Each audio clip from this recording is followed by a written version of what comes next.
बे समाव कक्राझार जिल्ला दुलाराय बर' फरायसा आफादनि मोनसे गिदिर थांखि नंगौ बे समाव मोनसे कक्राझार जिल्ला एबसुनि मोनसे गिदिर खौरां कक्राझार नोगोरनि लामा दथा सरकारि बेसरकारि पुलिस बिफान बायदिनि साइनबोर्डआव बर' रावजों लिरनाय गैयै बर्डफोरखौ खोमोरजोबनाय जादों बेजों लोगोसेनो कक्राझार जिल्ला एबसुजों पुलिस बिफाननि ट्राफिक रुल्स एन्ड रेगुलेशनाबो गवाखै नंगौ कक्राझार ट्राफिक पइन्टनि लांगोनायाव बर' रावजों लिरनाय गैयैखौबो खोमोरफिनजोबनाय जादों आरो बे हाबाफारिया कक्राझार जिल्ला दुलाराय बर' फरायसा आफादनि गाहाय नेहाथारि खाम्फा बसुमतारिनि दैदेननायाव मोनसे हानजाया गासैबो बर' हांखोफोरखौ लिरनाय गैयै बर्डफोरखौ खोमोरजोबनाय हाबाफारिया सोलिगासिनो दं नंगौ बर' रावनि मानदान्दाखौ लाखिनो थाखाय बर' रावखौ फोथांनानै लाखिनो थाखाय बिथांमोना बे हाबाफारिखौ लानाय जादों होननानै नुनो मोननाय जादों नोंथांमोना नायदो दुलाराय बर' फरायसा आफादनि बे गेदेर थांखिखौ दिनै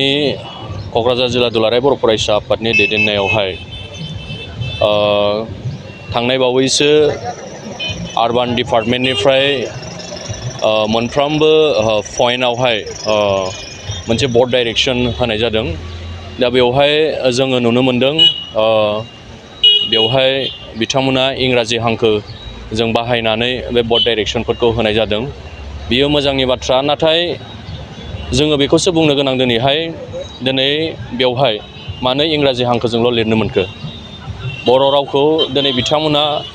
बा असमिया हांखोखौ दिनै बिथांमोना मानो बाहायाखै दिनैहाय बर' राव हांखो हिसाबै जोङो भारतनि मोनफ्रोमबो दिनै हारि हारिसा थानाय गोबां माने गिदिर भारत बायदि हादोरावहाय बर' रावा दिनै 80 सिडिउलाव मोननाय मोनसे मानदान्दा गोजौ थाखोनि राव लोगोसे आसामनि दिनै बियो अफिसियेल लेंगुवेज हिसाबै दिनैहाय लोगोआरि राव हिसाबै दिनै आसामाव गनायथि मोननाय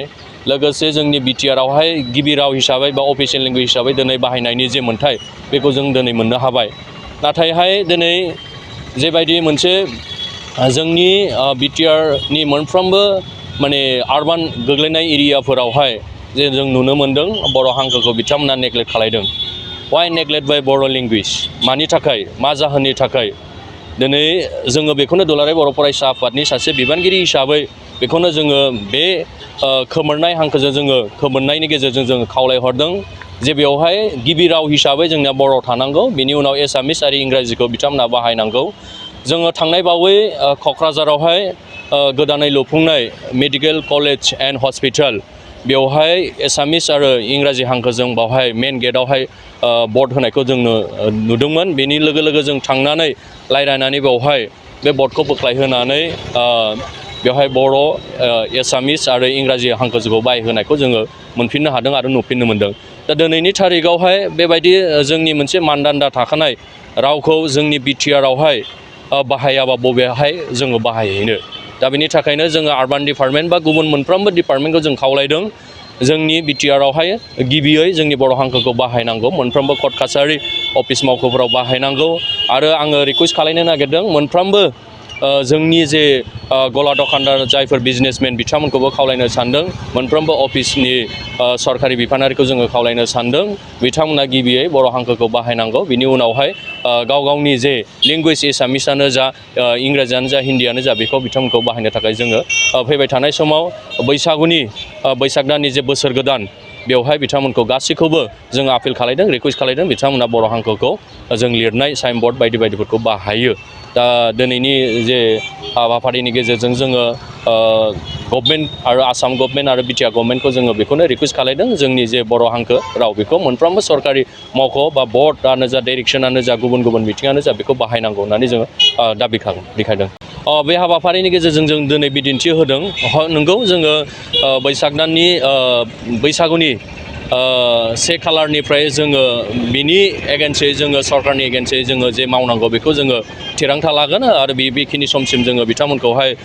टाइम होदों जिहेथु बिथांमोना जोंनि जे बिटिआर ओनसोलावहाय बिटिआरआव जिहेतु बर' हांखोआ